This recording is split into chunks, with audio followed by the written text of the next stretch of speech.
back with another episode of the Lakers Fast Break podcast. It's Gerald Glassford coming right back at you here from Lakers Fast Break, Pop Culture Cosmos, where we cover the latest news and trends in pop culture each and every week, twice a week, wherever you get your podcast. But also as well, Game Source, Inside Sports Fantasy Football. Of course, everybody out there knows fantasy football is around the corner. So for your best tips, we're going to be presenting you with some great episodes upcoming at Inside Sports Fantasy Football. So I will let you know when they appear in your podcast feed. But also as well, Ox 1947, you can go ahead and check him out today at LakersBall.com. Hopefully he is not like the umpteen thousand people still trying to go ahead and say there's rumors abound, because there's always rumors, and even more rumors today on Christian Wood. So you can go ahead and see if Christian Wood is still a hot commodity at LakersBall.com. Plus, he owns a company that he was working hard at today.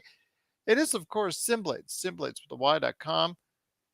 Simblades says, "Are you jacking me?" Search. No, don't jack him. That's indeed. But go ahead. You can help him out today if you're in Southern California. We need a new lawn transformed into something much more magical than it is today. Go to Simblades, Simblades with the Y.com.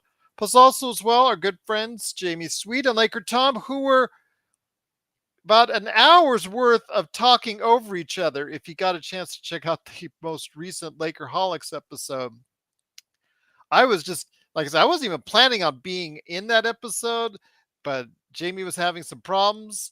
So I kind of hosted it. Kind of is the key word. If you don't want to understand what I mean, go ahead and check out their episode from this past weekend right there. Lakerholics right there. The episode right down below. You can go ahead and check it out. But also as well, Lakerholics.com. You know, Laker Tom is the #1 Lakers blogger. He's doing a lot to go ahead and get you prepared for the upcoming season. So go ahead and check out what he's doing today at Lakerholics.com. Plus, Jamie Sweet always chimes in with his 5 things as well. Our good friend John McCalian, want to go ahead and give him a shout out. Go ahead and check out his live streams on his channel, the John McCalian channel. I do want to mention Stone Hansen, our good friend who is taking a sabbatical. But before he did, he had one final appearance on the Upside Swings podcast. So I want to give them a shout out. Go to upsideswings.com or wherever you get your podcasts. It's the final time you're going to hear Stone Hansen for a little while. So go ahead and check them out today on the Upside Swings. Just truly appreciate everybody checking out what we're doing, including the Magic Man this past weekend, honoring Pau Gasol, who will be enshrined later this week into the Hall of Fame. He wanted to make sure he took some time out of his day, out of his week, out of his just basically everything that he does to go ahead and honor Pau Gasol. So go ahead and check that out on the Lakers Fast Break feed. And speaking of the Lakers Fast Break feed, go ahead and click the little Joe today with the beady eyes, so you can get the latest notifications on when we go live on the air with the latest Lakers Fast Break podcast. And if you do, it is sincerely appreciated. Well, the men's team for Team USA, they got into the swing of things at the T-Mobile Center here in Las Vegas. I could have gone. Tickets were half off if you knew the code, which they plastered around the city on billboards everywhere. But you know what? I thought it was going to be a rout. And for a little while, it was actually quite competitive and actually get me kind of really kind of nervous about where Team USA stands, even though, as Joe says, this is not the Team USA team that will represent us next year in the Olympics, but is a team that is going to represent us in the FIBA World Cup. And so we kind of got a little bit nervous there. But you know what? When all is said and done, a breakout in the third quarter, just a reliance on defense to start the transition, get some easy points, plus also as well some better execution in the half court. And also as well, Austin Reaves coming to play today. Austin Reaves chipping in with a hearty 9 points, 4 of 9 shooting, 1 from 4 behind the arc. Not too bad. He also played some pretty good defense for the most part, except for one play where he got toasted by an individual. But as far as facing on the ball, so kind of struggled there. But off the ball, the way he fought through screens was very good. He showed a lot of heart there. And overall, 9 points for him, 4 assists, 4 rebounds, steady work in 19 minutes. And the Team USA pulled away with a 117-74 victory. Here today to talk about that and also Winning Time. Season 2, Episode 1 debuted last night, Sunday night, on Max Channel. So go ahead and check it out if you haven't already. Good man indeed. You got to go ahead and check them out today at LakersBall.com. It is Joe Soro. And Joe, you saw the domination kind of. Actually, it actually resembles a lot of Team USA's win. They kind of play close to the vest. They just try to feel out these teams in the first half. Then they finally, once they start playing defense and start, just really, getting in their face, dogging, really playing some hard defense, getting the turnover started. That's when you see the snowball rolled down from there. Yeah, it started out somewhat competitive. It was what, 50-43 at the half, Yeah. and then the ever predictable Puerto Rican offense of just shoot threes all freaking night started really taking effect in the second half, and I started falling asleep. And then that's when the USA team started separating themselves. But it's Puerto Rico. I mean, I know it's still somewhat. But you know what's weird? Isn't Puerto Rico like the 51st state? In Why is it theory, a yeah. different country? It's supposed to be, yeah, right now. Is this so that everyone can have a chance? Yes. Yes. Is this so everyone can participate and They feel are not officially the 51st themselves? state, yes, yet. So they are their own entity as of now. But, they've asked, and maybe someday they'll be granted 51st status in our United States. But right now, they're So the YMCA 24-hour fitness basketball games have seeped into not only the NBA but also into international basketball. It was a kind of game that usually you would say, it's going to be a blowout, but at least let's see some highlight reels. It was as exciting as women's World Cup soccer the last week. It was just abysmal, but we won. So as long as we win, you can get by on the boring. And that's where I am with that. well, there you go. But once again, the Team USA did win 117-74. WC says, who stood out to you in this game? That's a great question because it seemed like with a lot of the guys, it took them a little while to get going. I'd probably say if anybody did, and here today to go ahead and talk about that, good man indeed. He's the madman of Toronto. He is the guy who just did get out of Toronto traffic to watch Team USA win on playback.tv/Lakers Fast Break. It is the Magic Man, Sean Grice. And Magic Man, before Team Canada plays, which has a lot of NBA stars on their own, I'd probably say the guy who stood out as far as the great question it was there would probably be, I'd say, I don't know. Just it's kind of tough to say that it's kind of like an even mix there. I'd maybe Mikal Bridges, maybe Anthony Edwards, maybe Triple J. It's tough to say because it was just an even flow of distribution of offense from the guys. And like I said, once they kicked it into gear, Magic Man, third quarter, the defense kicked in, and that was all she wrote. Yeah, absolutely, Gerald. That perimeter defense they've got is going to be really, really tough. So Mikal Bridges with Anthony Edwards is going to be a nightmare, especially in transition. So I think, especially if you could carry the ball like oh that. yeah, Ant carries the ball twice in transition, and then he gets bumped and is complaining to the ref after he makes the bucket. Only in FIBA basketball. By the way, Anthony, if you're gonna complain about that, good luck, because Luka Doncic complains after every call foul in the NBA and FIBA combined, and it still doesn't get to the line as much as when he's palming the ball though, and he's actually turning around looking at it like this. That was hilarious. Palming. And then he decides to go and turn it back around and keep on dribbling right after. That's slightly palming, my friend. But okay. Yes, it is. Unfortunately, they don't call it. Go USA, go. I couldn't see his face, but I could almost see Gerald saying, "Yeah," and here comes the complaint about the bump. Yeah, absolutely. He carried it twice in the same possession, took the ball to the basket, got bumped, still made the basket, but wanted the and one, and he was complaining about that. So there you go. Gerald, I also think a key for Team USA, at least when they get deeper in the tournament, is if they can get contributions from Cam Johnson, kind of playing the same role similarly to Triple J.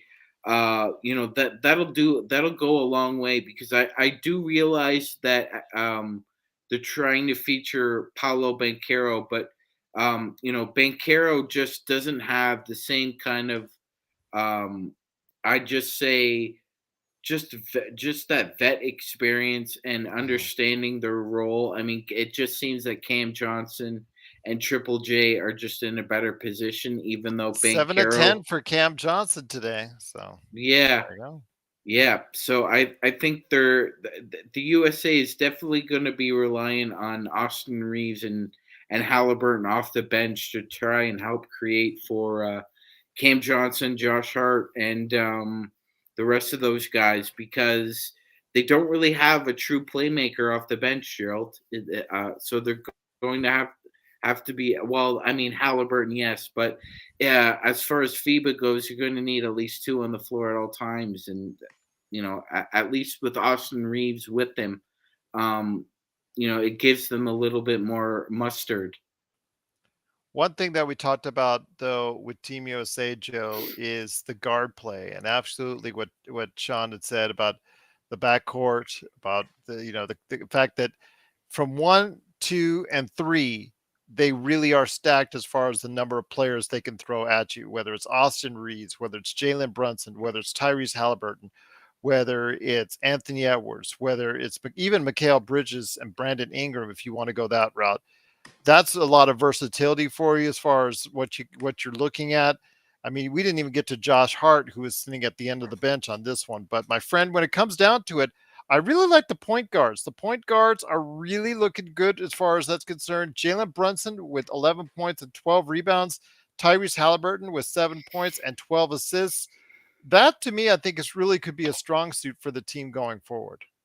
Yeah, I see that Halliburton would be the one, and then Brunson would play the two. I think you're going to see that lineup dominate as the competition gets stronger, Mhm. and fitting Austin in there as a ball handling kind of creator. That'll definitely take place. Just kind of similar to kind of Lakers kind of run it, and then all the other guys need to do is just make shots. So if you're looking at Mikal Bridges, you're looking at Anthony Edwards and Bobby Portis and Brandon Ingram. Hit your shots, play consistent, have good chemistry, and then guys like Jaren Jackson Jr. do what you did in the NBA this last year, play good defense. And if Cam Johnson can be your kind of filler every now and then here and there, you got a good enough team that's gonna have a chance at winning it all. One Um, thing that wasn't impressive though, guys, was the three-point shooting. 6 of 27. Magic Man, that's obviously something that has to be rectified when FIBA is slightly closer. Is that not correct than an NBA, if I'm not Yes, mistaken? yeah, So it it's should something. be in theory, it should be a little easier for these guys to hit threes. Yes, in theory. In theory. I think they're also getting used to the fact that the dimensions of the court are a little smaller as well, Gerald, especially when you got that really weird, like, Mhm. hectagonal Yeah. painted area. That is I so always wanted to know what's strange. happened. Who Yeah. started that out? Was it someone like okay when they originally were designing that? Were they like they stopped, maybe went for lunch, and then they rethought about their life, and then say, you know what, I want to go ahead and reposition this, and just said, well, I don't want to go back and start over. I'll just start from here and then go on. That just That's I don't so know. I don't get strange. it. It's like I'm looking at a hexagon. I'm like completely like distracted by it. Yeah. So I'm sure that's a little bit of adjustment as well. But yeah, they really need to work on it, because it was just I think, but between the two of them, I think they were like 24% from beyond the arc, Yeah, because that's bad. Puerto Rico couldn't hit a pea in the ocean Yeah. all game either. They had to live at the free throw line pretty much for the first half, just to kind of, as Gerald was saying, hanging around. But yeah, the outside shooting needs to be a lot better, Gerald, because you're up against teams such as the Australia and France and Lithuania, Greece. These teams, they can really shoot the ball. They've been playing for a really long time under those rules. So it's incumbent upon Team USA to really improve from the outside. Once again, it's the Lakers fast break. Team USA did win 117-74 over Puerto Rico in a tune-up match here in Las Vegas before they go and head on out to Spain for some games upcoming this weekend, which we'll go ahead and make sure you get the lowdown on what's going on there as they take place. So we'll give you a heads up on that. Joe, the one thing though, I will say when you're scoring 117 in 4 quarters, which are not a full, it's not a full 48. It's like 40. Is it 40? It's 40, right? 40, yeah, 10 Yeah, it's minutes a 40. quarter, Joe. Yep. Yeah, so that's pretty good. So where they were shooting pretty badly on the outside, Joe, their mid-range and their transition really got them into the swing of things, and especially in that third quarter. That I think was the key to blowing out this game so easily. Yeah, Puerto Rico had no defense for anything towards the basket or any mid-range game. They shot 23% from three, and they still scored 117 points in a game that what is it? 40? And only 24, and only 15 made free throws. Yeah, it was. It just wasn't. It looked like a good college team playing a high school team. Really, it's kind of looked like. But this wasn't anything we didn't expect. So we just wanted to kind of look at the game and see, at least for us, see how Austin would play. And we're obviously going to cheer on the United States to win it all because that's what we do. But I'm looking ahead of and seeing the real competition like Lithuania and Slovenia and Spain and those teams and seeing what they can do so that we can get a good barometer on what our fourth tier players can do. That's really what these guys are. You could say some of them might be a 3, but you're looking at 3 and 4 guys that are probably going to win a championship here, which is not bad. So who do you think poses the biggest challenge right now? Because you said this is not obviously this is not Team USA's number one team. A lot of these players will not see the floor in an Olympic fashion next year. Who do you think is the team that actually stands out right now that can give the USA the biggest challenge? I don't know yet. I seriously do not know yet. Spain has always been the first name, but that was always with when the Gasol guys were there. But I'll stick with it because they have a pedigree.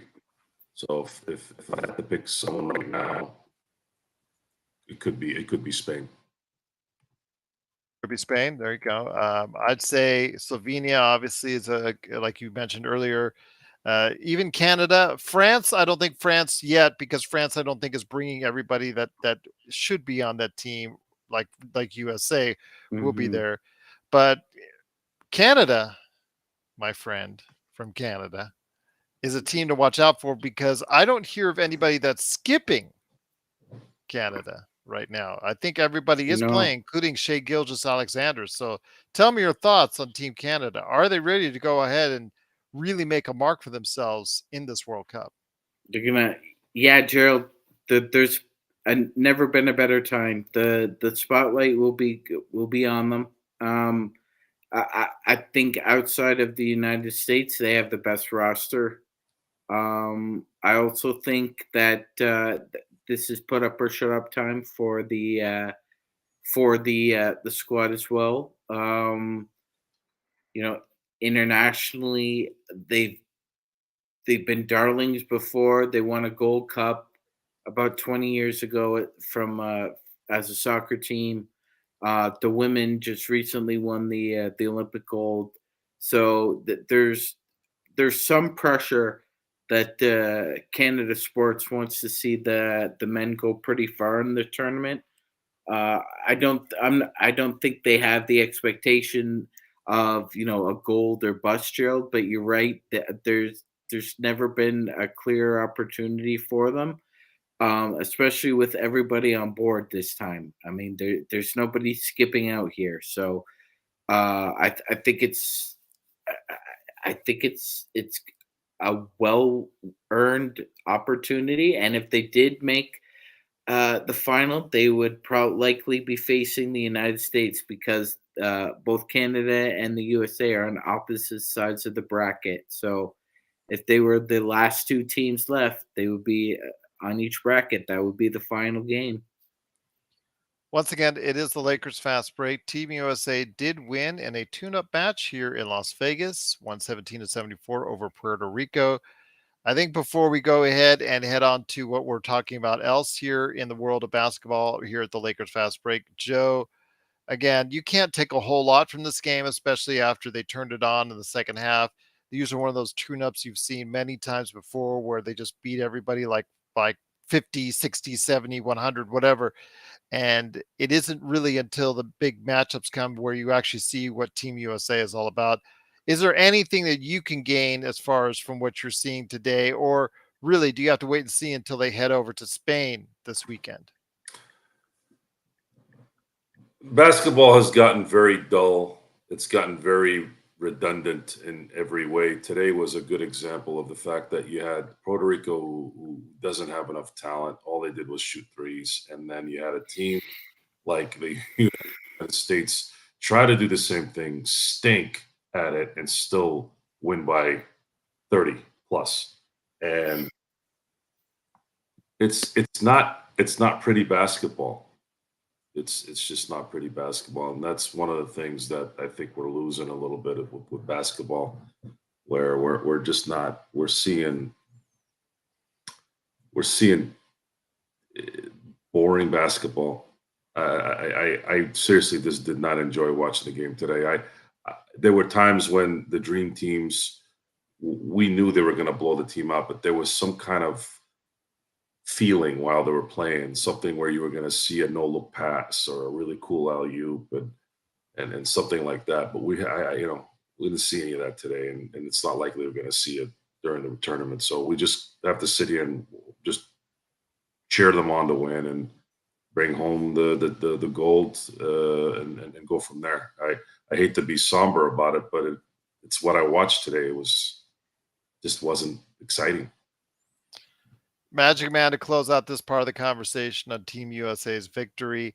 Of course, LeBron James on Twitter had to go ahead and say something about AR's performance. And I guess the quote coming from there is what, if you get a chance to see it, or if you got a chance to see it, was AR, you're so cold. You're so cold, man. You're so cold. Just basically Team USA supporting Team USA. So LeBron James he was noticing, he was watching.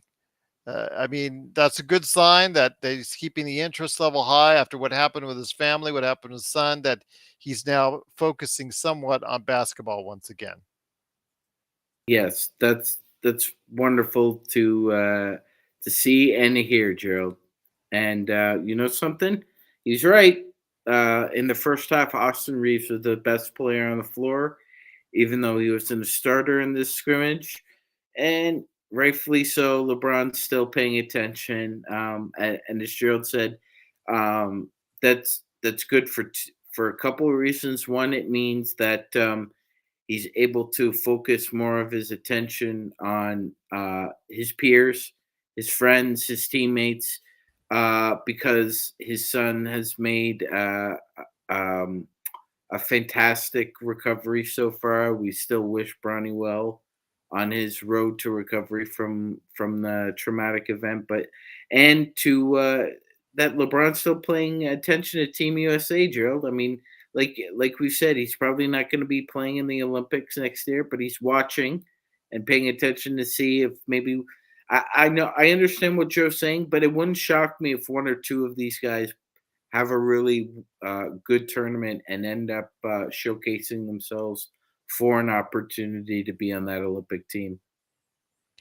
Once again, it is the Lakers fast break. It is Gerald Glassford along with Joe Soro and Magic Man Sean Grice. Thanks so much for watching and listening. Please subscribe today to get the latest notifications on when we go live on the air with the latest Lakers fast break. We are just 60 subscribers away from the big 1,000 that YouTube and Google love so much as far as their channels are concerned. So please help us out today by subscribing so you can get the latest notifications and when we go live on the air with the latest Lakers Fast Break.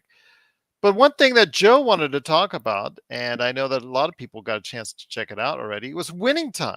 It's back on the air with season 2 after a successful run in season 1. This drama, which takes a lot of elements from real life, dashes in a little bit of Hollywood creativity in there as well. But Joe, I want to go ahead and start off with you, my friend, on it. Your thoughts on the episode. Again, it's just for episode 1. I thought it was okay for what it was. It described as far as going to 1984, showing you the impending feud and how the heightened awareness of the rivalry between the Celtics and Lakers, and shows the Celtics fans rocking the team bus, which actually did happen. And they also go flashback to just after the Lakers won their first title with Magic, and the success that he was achieving and really going to his head, and what came out of it. And unfortunately, also his injury as well, along with Paul Westhead trying to go ahead and shape the offense into his own image. So it was a lot of things that were covered as far as in that first episode, but I liked it for the most part. I thought it was pretty solid. I find it funny you left a lot of stuff out that I kind of knew you'd leave out. Yeah, well, but all the a lot of the sex, domestic stuff. yeah, the domestic stuff. Cookie, starting to think about Magic Johnson himself. Even though she's seeing someone else. She's has man, I'm just can't stop thinking about the Magic Man. That type stuff as well went on. The show, there's a discovery on the show that was apparent even in season 1. And when you talk about entertainment, I can't tell you how much I'm enjoying the show. And I enjoyed this first episode in season 2. It's an interesting paradox because I've been a Laker fan my whole life. Even when I wasn't coherent enough to understand what was going on, I was a Laker fan. And the Flash, the Magic, extracurricular stuff, things that I actually don't necessarily believe in. The pizzazz, all that. I mean, I like the Laker girls. I like Showtime. There's a lot to admire there. But the reality is, I think like Red Auerbach and Larry Bird. Mm-hmm. I want to eat. I want to tear your heart out and shove it down your throat. And I don't care about cheerleaders. I don't care about looks. I don't care about any of that stuff when it comes to winning. So there's this listening to Chickless do his amazing Red Auerbach impression, which I know it's embellished. I know it's not probably totally accurate, but there's a lot of truth there, I'm sure, because I believe that's what Red was like. He was an arrogant, and he had every right to be arrogant, and a guy that did become miserable when he kept winning. And that's something that I think definitely Laker fans can relate to, because when we were winning championships with Kobe and Shaq, I remember distinctively, especially after the third one, it was apparent that the Lakers were going to win that championship after they beat Sacramento. And all we were talking about at the time was, can we four-peat? We weren't even thinking about the Nets. And this is not even before. This is even before game 1, not game 2 or 3 where we're up 2 or 3 games and we know for sure. This was before the series even started. So you add the decision making on Magic's part. You add the fact that they're building something up here. It was painful watching the beginning of it, because they showed what was going to come in '84, and everyone knows one play cost us that title. One stupid play that didn't have to happen, and it would have changed history in so many ways for so many things. Just think about it for a second. Just think about it. Worthy doesn't turn it over to Henderson. He just gets it to a Laker. They run the clock out. They're up 2-0 in the first 2 games in Boston. Larry Bird, that you don't come back from. Larry Bird never beats Magic in the finals. Magic goes 3-0 against the Lakers. Magic beats Larry and the Boston all 3 times against Boston. You beat Red Auerbach, you beat Boston, you break the curse. There's nothing. The 80s are 6 titles, and you beat the Celtics in half of those.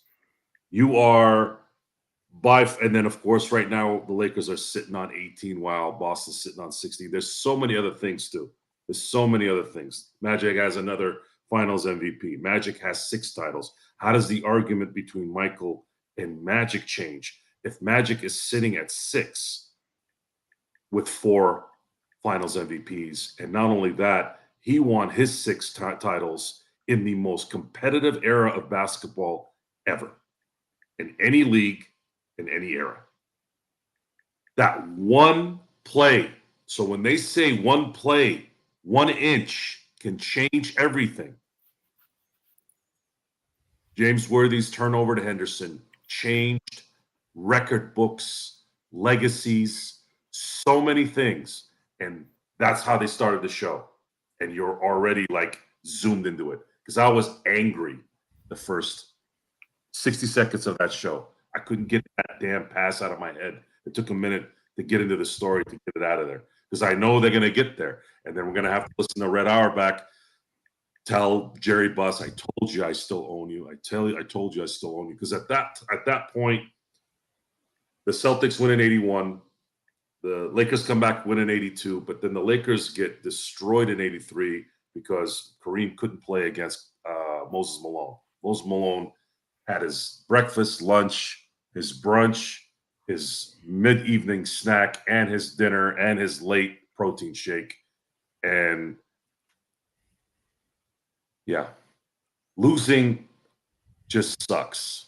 And the show started that process in your head, and it got you into the story really well. I'm really excited. I'm really entertained by the show.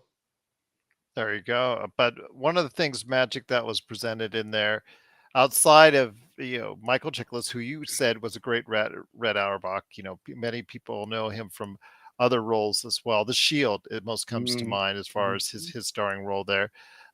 Him coming up to John C. Reilly, who's doing, he is the best part of Winning Time, in my opinion, as far as his performance. It's been outstanding. It's not over the top. It's just how I would picture Dr. Jerry Buss for the most part in many of those situations. But yes, he comes up to him and brags about the draft day trade that got 2 Hall of Famers in McHale and Parrish for Joe Barry Carroll, which we talked about on the playback. But that aside, I want to go ahead and mention. And that trade becomes more.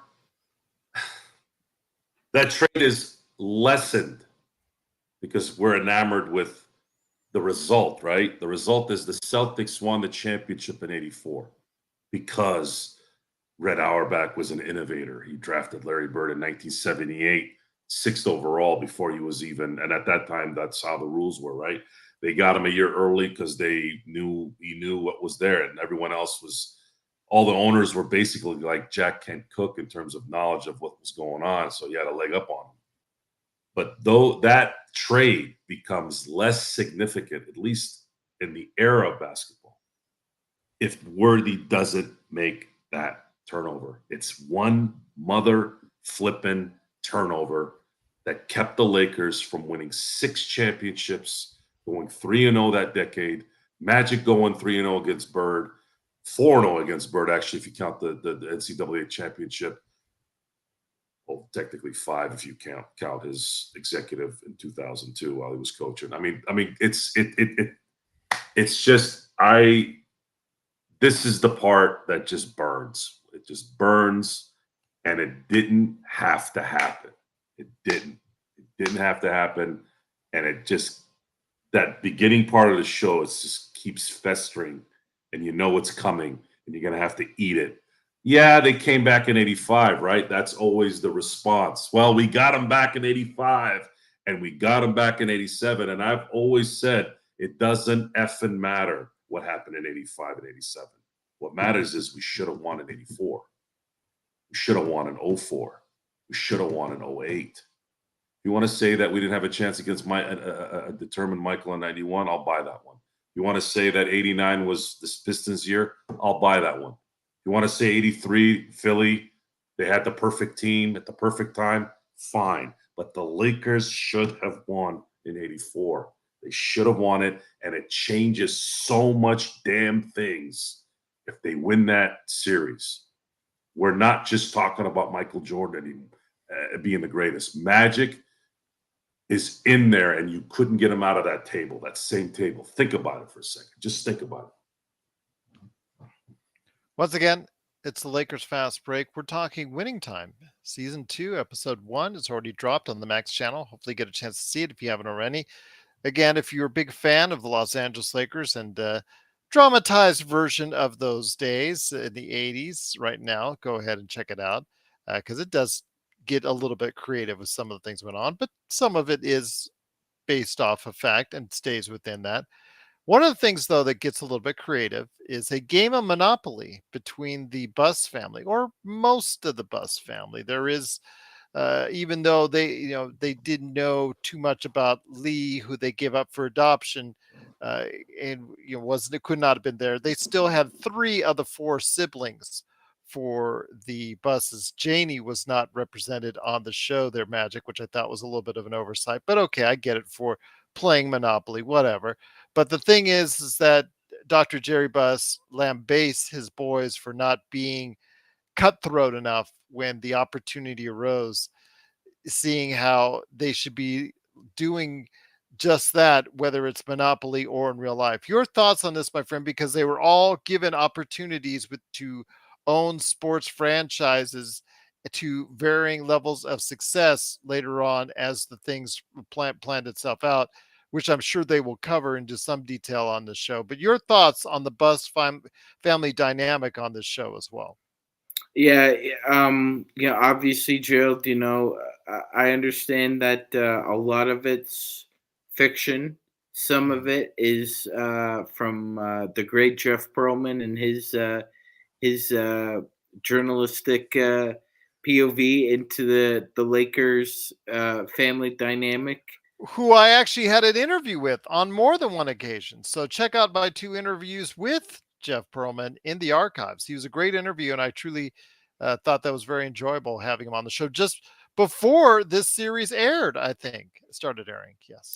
And Gerald, it's a man's world, right? And that's what Dr. Buss was trying to impose on his boys there. That business is cutthroat. You can't be friendly with everybody, especially if you want to get ahead. Like there's, and it just seems like like the show portrayed him as being a little frustrated that they didn't have a killer instinct.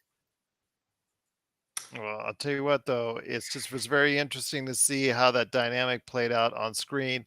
Also playing out on screen was the evolution of Magic Johnson from a player who was riding high off of doing so well in his first NBA Finals, Joe, to reaping the rewards and success, as it were, throughout the episode. And I mean throughout the episode. But unfortunately, near the end of the episode, my friend, they do chronicle the knee injury, which at one time he thought was going to be serious enough to derail his career. Your thoughts on Magic Johnson and how they're portraying him on the show? The real Magic has said that he's hinted that it's a little embellished, but he hasn't really denied the way Jerry denied, right? But Jerry denying is more of Jerry being Jerry, right? Just being emotional. Magic Johnson is Magic Johnson is a beacon of light that I don't think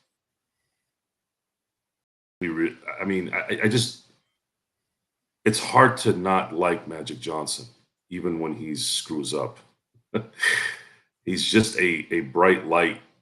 He is a flame that doesn't go out, and it's a happy flame. It's a happy light.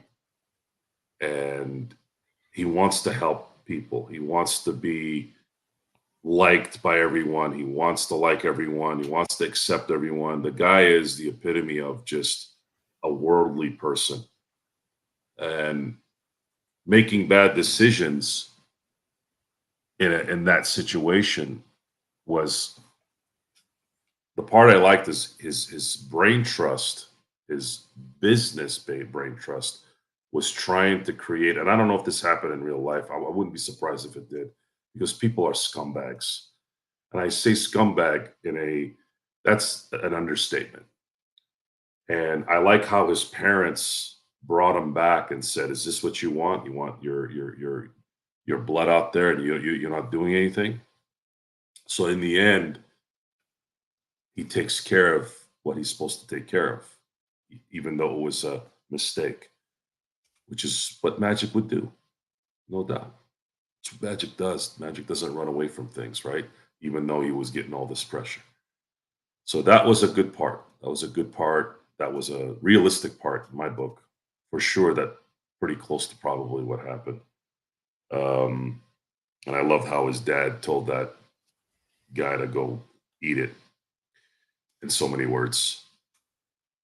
As far as the Dr. Buss telling his sons that they were nothing, it's not that far off the truth. And we can look at reasons why some sons aren't motivated. There isn't one or two or three ways of it. It's some of it is hereditary, some of it is upbringing, situational. Because you look at somebody like Kobe Bryant. Let's say Kobe Bryant came from a family that had the means, had the ability to be in different cultures and learn and be worldly and not be ignorant, right? He had all the advantage of being a spoiled, do nothing person, because his father was a professional athlete who made money, was able to move his family to places and whatever. If Yet, if I'm not mistaken, he had an instinct early on that Johnny wasn't cut out for this. He was a little more iffy on Jim, but according to the biography, he was pretty sure that Johnny was a playboy. the first thing. See, the thing is, Johnny being a playboy. I mean, Jerry Buss was a playboy, but he handled his business still. He's got a PhD though. You're a playboy with a PhD. I don't think Dr. Buss gets enough credit for being a genius. The guy was a very smart man. He had the calculator on the table, right? Not for him, for you, right? Because he could calculate everything in his head. But the killer instinct is it's I believe is inherent. The killer instinct is inherent. And then what happens is, I think what happens is, there's an instance, whether it's when you're young or when you've had worldly experience or whatever, something clicks. And if it clicks, that's when it takes off. If it doesn't click, there's a chance you might not ever tap into it. And it depends on circumstance, whether it's your family putting the pressure on, whether it's a sport or work or anything like that. You find, like my brother-in-law, I use him as an example in this. He went to college for something and discovered in college, you know what? I want to go after the money. I want to be in the finance world. I don't want to go get a art degree. And he went relentlessly into that world, and he's been successful in it. He didn't know, right? He didn't know until he got to college.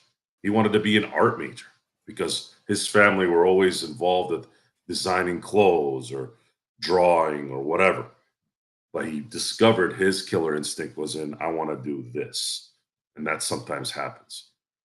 And as far as Johnny Buss, Jim Buss, we've had a chance to see those guys in some way being Laker fans, and they don't have the killer instinct.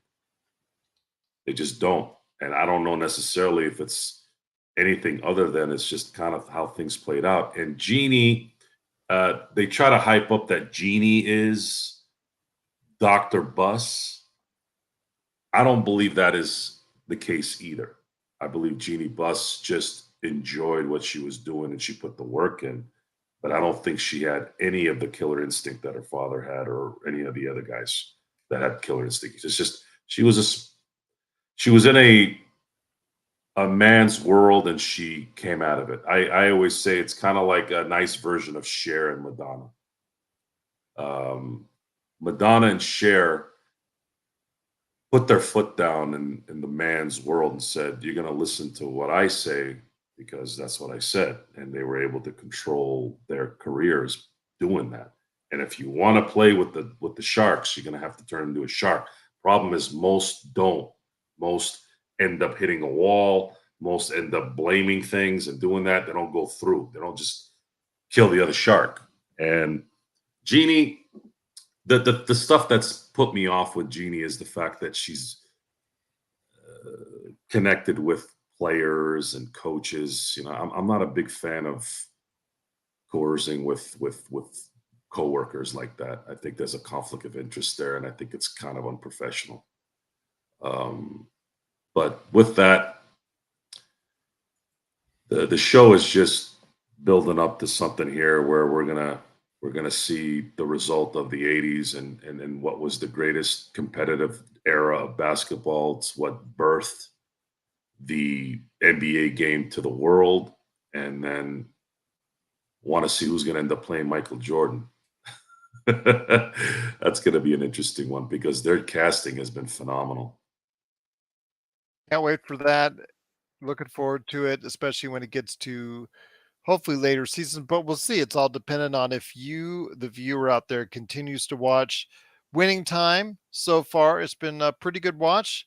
Hopefully you'll continue to watch and enjoy it, but please share us your thoughts when you get a chance to see it right here or below, or on social media, or LakersFastBreak@yahoo.com. We'd love to hear your feedback on the show. We could go ahead and correlate that on the air right here at the Lakers Fast Break. But before we go, guys, wanted to go ahead and talk about the incessant rumors because there was nothing else to talk about in Lakerland today until Austin Reaves performed today. So, my God, they're just going to rehash the same rumors that we've heard the week before, the week before, the week before. Oh, and by the way, the week before in regards to Christian Wood. So, Sean, your thoughts on all these entities out there, especially on Twitter, which Laker Tom is now firmly dove just headfirst into, and he's all part of this as well.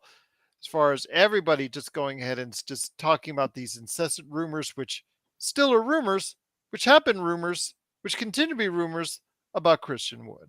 Yes, Gerald, and the new rumor is that he will most likely not be acquired in any kind of sign and trade with any team. It'll likely be just an outright signing for the veterans minimum or something a little above that.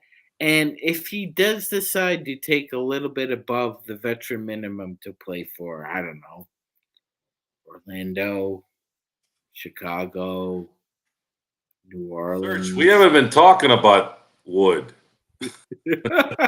I know I haven't. I don't know. And Serge, we tried to stay away Dude, from it. there's something bad over there. Whatever he did, that no one's touching that guy. You read what Sports Illustrated said. There was I'm not reading that. I'm not giving it a click. No. It was actually a source that said if Christian Wood comes into the locker room and LeBron James is able to get him in line, that would make him the greatest player of all time. Who the hell is Christian Wood? Joe, to be fair, Inglourious Basterds is one of my favorite movies of all time. Mine too. Okay, so when the Jew butcher is sitting at the table with the Frenchman, and he says, "What have you heard about me?" "Only rumors." "I love rumors." See? And what he says next needs to be remembered by everybody. Rumors, true or false, are misleading, but rumors are often revealing. So the very fact that this rumor is out there about Wood about how he is a serious problem. That's probably not far from the truth.